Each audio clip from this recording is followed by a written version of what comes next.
The scream ripped through the fog just as the first pale light kissed the Wyoming hills. It wasn't a coyote. It was human, sharp, raw, like a soul being torn loose from flesh. Weston Hale froze mid-step, one boot in the stirrup, one on cold, cracked dirt. His breath caught like the morning frost, and instinct pulled him toward the sound. He grabbed his rifle and ran. The field was still, a broken stretch of fence line slashing across an ocean of dust and dry grass. Then he saw her, tied to his fence, like thrown-out meat. Rope bit deep into her wrists, her skin scraped raw, face young, pale, barely breathing, but breathing still, fighting still. She opened her eyes, wild, terrified, animal. "Don't touch me," she screamed, voice cracked but fierce. Weston didn't move, didn't reach, didn't flinch. His voice, low and steady, rolled like distant thunder across canyon stone. "I won't," he said. "I'm not here to hurt you." And then he did what no one else had ever done for her. He knelt, not to take, not to rescue, but to see her. He uncorked his canteen, let her drink first. Then, slow as sunrise, he reached into his coat pocket and placed a silver locket, worn and warm from memory, into her trembling hand. "My mama's," he said quietly. "She gave it to me the day she died. Said give it to someone who needs to be remembered." His eyes met hers. "You're not livestock," he whispered. "Not while I'm still breathing."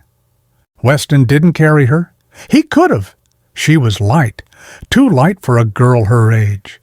But he didn't lift her like some wounded pup or broken doll. He just loosened the ropes with care, eased her down onto the straw near the barn wall, and draped his coat over her shoulders.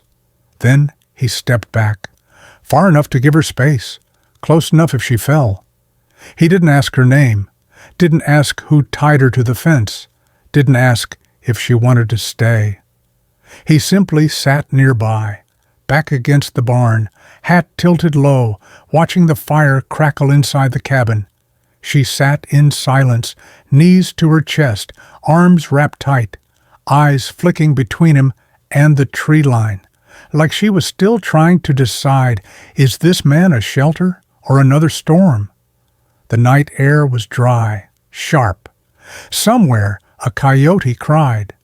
Weston stood, walked into the cabin, and returned with a wool blanket and a tin cup of water. He placed both gently within arm's reach, then returned to his place, saying nothing. She stared at the cup, hesitated, then, trembling, she drank. When she finished, she offered it back. 2 hands, careful, like she expected him to strike. He didn't. "You keep it," he said, "for later." That's when she spoke for the first time. "He said I was used up. Said the world don't want girls like me." Weston's jaw tightened, but his voice was steady, low and calm, like creek water running beneath ice. "Then the world's a liar, and he's worse." She looked at him, really looked, and in that look he saw it. She wasn't asking for rescue. She was asking if she was allowed to breathe. She didn't stay out of gratitude. She stayed because it was the first time the wind didn't bite her skin. The first place where silence didn't mean danger. Not once did Weston ask her to stay, but he left the door unlatched, the fire burning, and the chair near the hearth empty, waiting, not demanding. He didn't ask her name, didn't ask who left her broken on a fence post, didn't ask what she feared when she woke up sweating at midnight. He just moved around her like he knew not to step on a cracked floorboard, like her heart was a wounded animal that might bolt at sudden sound. Each morning she found small things already done. Water hauled, bread rising in the cast iron pot, an apple cut into slices not bruised. He never looked at her long, never hovered, but she saw it. How he never turned his back to her water cup. How he walked slower near the cabin when she sat outside. Delaney didn't touch the food at first. She'd sit still until the cabin was quiet, then eat quickly, shoulders tight, eyes darting, like she was stealing. She never touched the bed. She curled up by the hearth, Weston's coat over her like armor. She didn't sleep. She braced herself against the night. Every sound made her breath hitch. Every creak reminded her of a door opening where it shouldn't. But Weston never crossed the room fast, never knocked twice, never stood between her and the door. And in that stillness, something strange happened. One morning, she found her boots by the door, cleaned, sewn at the seams, lined with fresh cloth, and placed side by side. No note, no praise, just presence. That was the moment she knew. This man wasn't trying to fix her. He was holding the space so she could remember how to stand on her own. And in that space, something inside her whispered, not trust, not yet, but something older, the first ember of safety, the ache of rest, the terrifying hope that maybe she could still be whole. It happened on the 6th night. The wind outside howled, not like a predator, but like something mourning. Inside the cabin, the fire crackled low and steady, painting the walls with moving shadows that looked too much like memories. Delaney sat near the hearth, her knees pulled tight to her chest. Her face was turned slightly away, eyes fixed on the flames, like if she blinked they might vanish and she'd be back in the dark.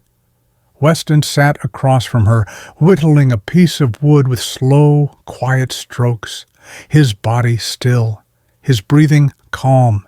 He didn't look at her, but his presence wrapped the room like a worn blanket, rough but warm. The silence had become familiar between them, safe, almost, until she broke it. No warning, no preamble, just words, blunt as broken bone. I was 15, she said, the first time he tried to sell me. Weston didn't flinch, but the knife in his hand paused mid-motion. Delaney's voice was flat, not cold, just trained, like someone who had rehearsed how to speak pain without falling apart. He lost a poker game, told the man I'd cover the debt. Said I'd do for the season. The man looked me over like I was a mare on auction, said I was too skinny, said I was damaged goods. She exhaled, but it wasn't a sigh. It was more like surrender, not to him, to memory. He beat me for that. Said I embarrassed him, said even hell wouldn't take a girl like me. The fire snapped, a log settled, the shadows jumped. Her hands were clenched now, white-knuckled around her legs, but her eyes stayed on the fire, refusing to meet his, refusing to break. I told myself it didn't matter, she whispered, that I wasn't real, that girls like me aren't people, just debts, just shame in a dress. A beat of silence, then another. Then Weston slowly set down the wood in his hand. He didn't speak, not yet. He unbuttoned the cuff of his shirt and rolled back the fabric, turning his shoulder toward the firelight. Scars, pale, long-heeled, ugly. They crawled across his skin like roads that once led somewhere dark and never quite came back. My father, Weston said, voice low, believed love had to hurt first, said if it didn't bleed, it wasn't real. Delaney's breath caught, like the fire had suddenly stolen the air from her lungs. But she didn't speak, didn't move. She didn't need to, because for the first time, the pain wasn't just hers. Weston reached into the inner pocket of his vest, pulled out something small, a silver locket, worn smooth from years of fingers fidgeting with it in silence, scuffed, but still holding warmth. "She gave me this," he said, "my mama, the day she died. Told me if I ever found someone, lost and shaking and halfway drowned in the world, maybe it'd be enough." He didn't hand it to her. He placed it on the floor between them, close enough to take, far enough not to be forced. Then he leaned back and said nothing, because sometimes the only thing that can hold broken people together is knowing that neither one expects the other to be whole. By the third morning, the town of Larkspur Ridge had already made up its mind. Weston Hale, the quiet cowboy who hadn't spoken to more than 10 people in the last 5 years, now had a girl living under his roof, and not just any girl. Silas Kincaid's girl, the one who'd been tied to a fence like a sack of spoiled meat. They didn't say her name, didn't ask if she was okay. They called her that Turner girl like it stung their tongue, said Weston was keeping her like a half-dead mutt he couldn't let go of, said she was just like her mama, fast and filthy. Delaney didn't hear any of it, but she felt it, in the shutters that slammed shut when she passed, in the women who tugged their children away like she was catching, in the stares that dug into her spine and whispered, "You don't belong." That morning she stood at the cabin door, wearing one of Weston's old shirts, tied at the waist with twine, her hair brushed, boots clean, chin high. But her hands were twisted into knots, fingers clutching the fabric like it might hold her together. "I want to go into town," she said. Weston paused mid-saddle, turned slowly. "You sure?" Delaney didn't answer right away. She looked past him, toward the trail, toward the town that hated her, toward the place where her name had already been judged guilty. "I'm tired of hiding," she said finally.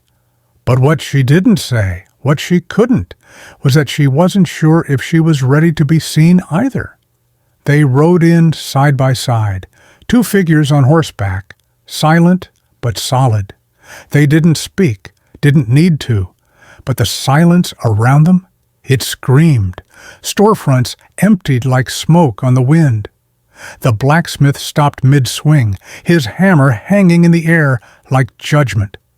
Mrs. Luvenia Crow stood on the steps of the post office, arms crossed, chin raised, heart small, and then she spat, not with spit, but with words sharper than iron. "Bringing your filth to town now, are you? That girl ought to be rotting in a cell, not playing house with a guilty man and his quiet shame." Delaney didn't cry, didn't flinch, didn't break, but something in her face cracked. It was in the way her lips stayed still, but her eyes betrayed the quake beneath, the way her spine held firm, but her shoulders curled ever so slightly inward, and inside her thoughts clawed like caged birds. Maybe they're right. Maybe I did ruin everything I touched. Maybe I was never meant to be saved, only hidden. Weston said nothing, but his hand reached out, light, firm, not as a shield, but a signal. "You're not alone." He placed it gently on her shoulder, and in that single touch, he didn't silence the town. He silenced the voice in her own head. They turned back, mounted up, rode away from the whispers. But on the trail home, Delaney didn't hear the wind, didn't hear Weston's horse, or the crunch of dry grass. She heard her own heart, and it was howling, not at them, at herself, because deep down, beneath the quiet, a darker voice had begun to whisper, "What if you were never worth the saving to begin with?" It started with silence, not the soft, thoughtful kind, but a silence so thick it made the birds vanish and the dogs pace the porch. Weston stood by the window, his cup of coffee long gone cold. He didn't say it aloud, but something was coming. He could feel it, the way animals do before a storm, in his ribs, in the soles of his boots, in the way the wind stopped breathing, and then dust, not just wind-kicked prairie dust, but rising, organized dust, the kind that follows hooves. 5 riders, moving like they weren't here to chat, coats the color of old blood. One man in the center, black horse, silver saddle, and a hat pulled low over a sneer Weston could feel from the cabin. Weston didn't ask who it was. He already knew.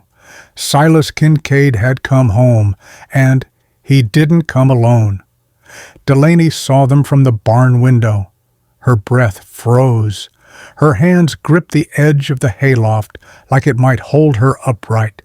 He was drunk, she could tell from the sway in the saddle, but the men behind him weren't. Their eyes were steady, their rifles readied. Weston stepped outside. No gun, no hat, just his shirt sleeves rolled, and a stillness about him that could have killed a storm. "You got something of mine," Silas bellowed. Weston didn't blink. "You tied her to a fence like an animal. You lost your claim the moment you walked away." Silas laughed, dry, ugly. "She's my blood, my burden, my property." Then, suddenly, he dismounted. Fast. Delaney flinched behind the wood. The air snapped taut. One of Silas's men cracked his knuckles, and the other shifted his rifle just enough to signal, "We ain't bluffing."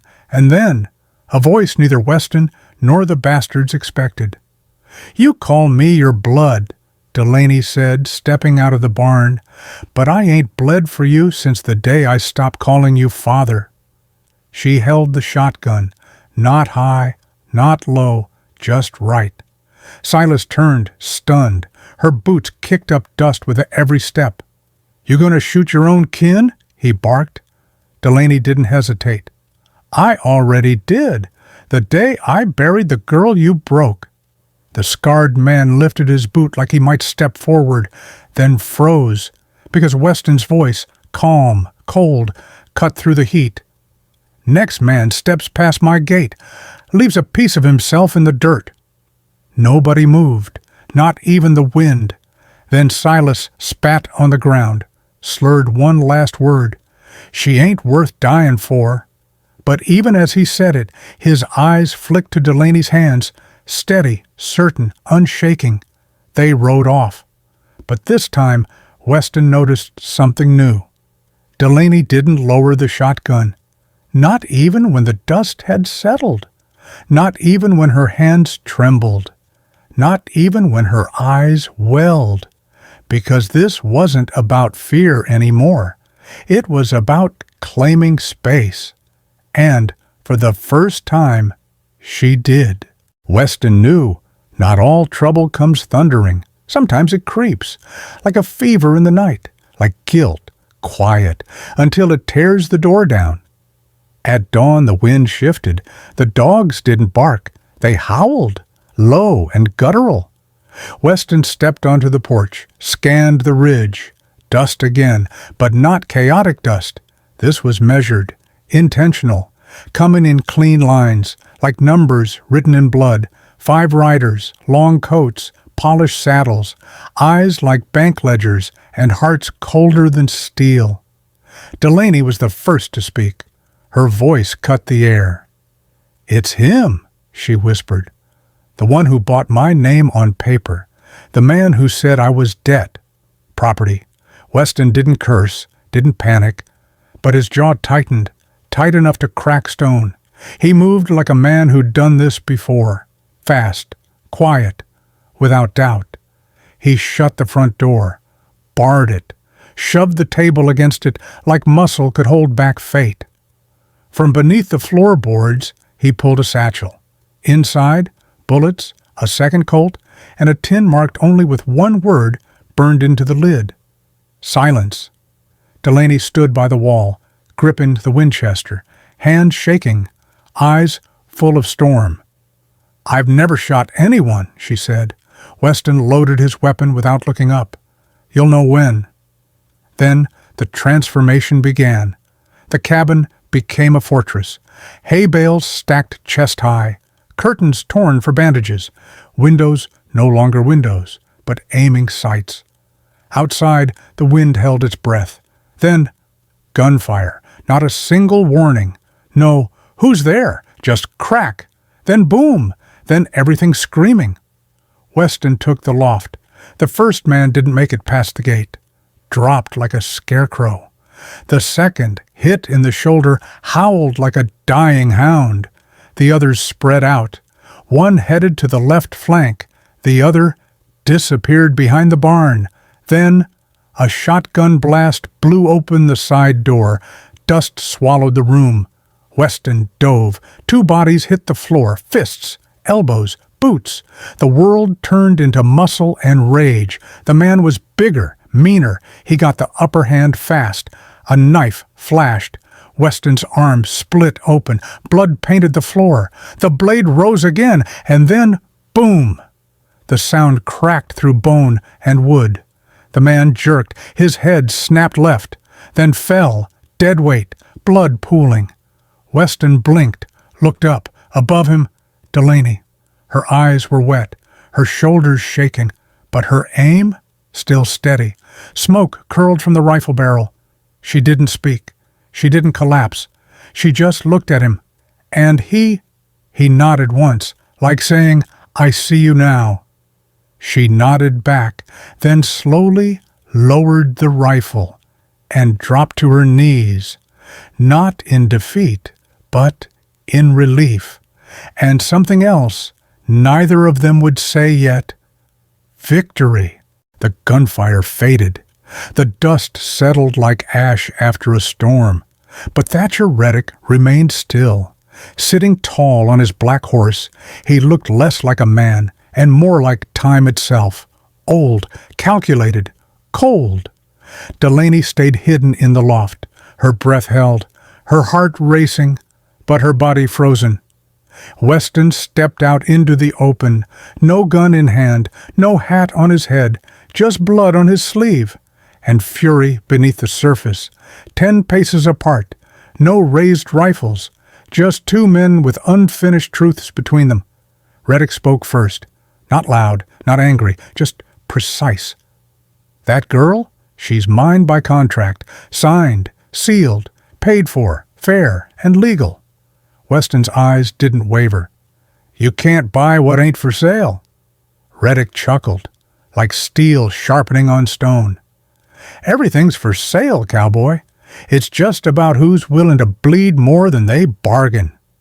He nodded toward Weston's wound. "You already paid." Weston stepped forward, deliberate, solid. "She's not cattle. She's not yours. She chooses who she is. Not you. Not me." Then Reddick leaned forward in the saddle, voice low, snake smooth. "You sure about that, Weston?" He tilted his head. "You fed her, gave her shelter, protection, taught her to shoot. You even gave her your mama's locket." Then his voice turned colder, almost kind. "And now? She wears your shirt, sleeps under your roof, carries your rifle. You carved her name into your porch rail." A pause. "Isn't that ownership by another name?" The words landed like a bullet that didn't pierce skin, but found something softer underneath. Delaney heard it, all of it, and for the first time since she stepped off that fence, she didn't know what she felt. Was he protecting her, or reshaping her? Was his home, or a softer kind of cage? Weston's jaw clenched, not in rage, but reflection. He didn't answer, didn't deny, just turned slightly and spoke without looking at Reddick. "If you or your men come back here again, I'll bury you so deep not even God'll find what's left." Reddick smirked, spurred his horse lightly. "We'll see, Mr. Hale. And then he rode off, dust trailing like a ghost that didn't know where to haunt next. Delaney watched from the loft, eyes glassy, unreadable, the rifle still beside her, but no longer held so tightly. And in her chest, a quiet, dangerous question began to take shape. Had she jumped from one kind of ownership into another? That night, the cabin was too quiet. The kind of quiet that doesn't comfort. The kind that waits. No wind, no rain. Just the soft crackle of pine logs in the hearth, and the weight of unsaid things pressing against the walls. Delaney stood by the table, in her hands a piece of paper, yellowed, cracked, ugly, a contract signed by Silas Kincaid, stamped with Thatcher Reddick's seal. One girl, age 18, transferred for a $500 debt. Unfit for marriage, fit for labor. She stared at it like it still had power, like it could still bind her bones. Then, without a word, she walked outside. Not fast, not slow, like her feet weren't sure if they were walking away or toward something. Weston followed. He didn't ask, didn't speak. He just walked with her. Behind the barn, she crouched down, gathered sticks, kindling, shoved them into a pile with hands that weren't steady, not like earlier. Then she lit the fire. It took on the first try. The paper didn't curl. It burst, as if it had waited years for permission to burn. Flames snapped like bone. Ash rose like breath that had never been let go. Delaney didn't cry. Not quite, but her lips quivered, and her fists clenched tighter than they needed to. She didn't look at Weston. "I burned his claim," she whispered, "but sometimes I wonder if I carry it still, in here." Her hand pressed to her chest, then dropped. "I'm not his," she said, "not yours either." There was a pause, too long to be comfortable, too short to be final. Weston nodded once, not proud, not wounded, just honest. Then Delaney's voice, softer now. If I wanted to change my name, what would you think?" She didn't look at him when she said it.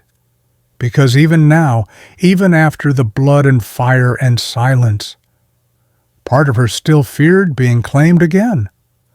Weston looked at her, not as someone who needed an answer, but as someone who deserved one.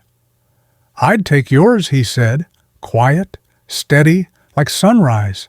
She blinked, like she didn't believe him, like the wind might carry his words away before she could hold them.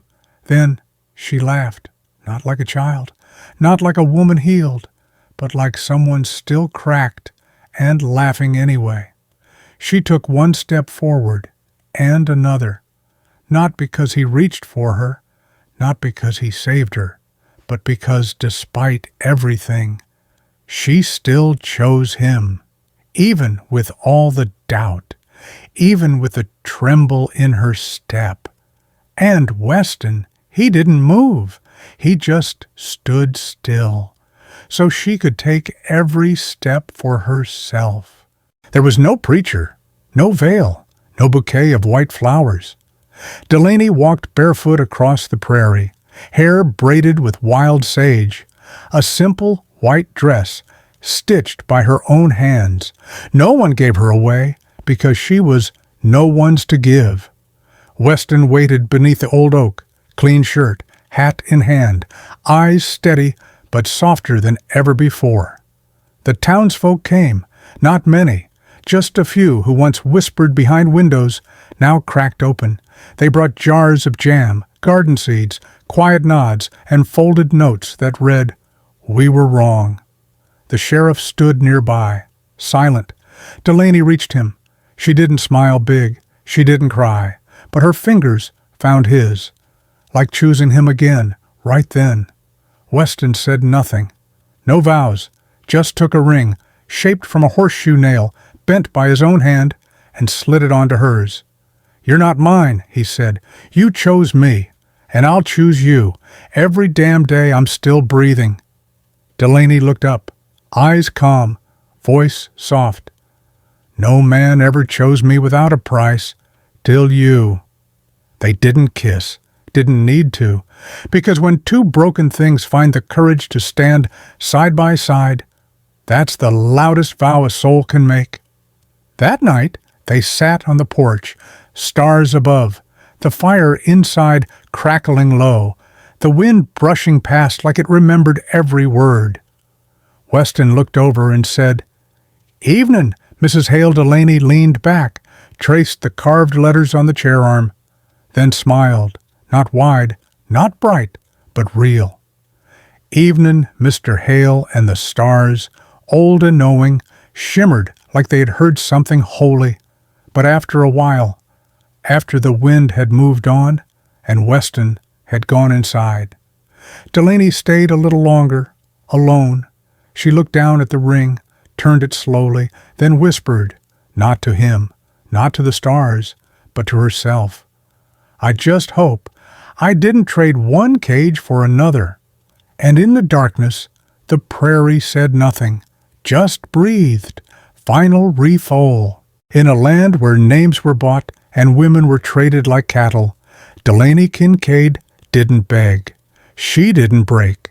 She burned her price tag and walked barefoot toward a name she chose.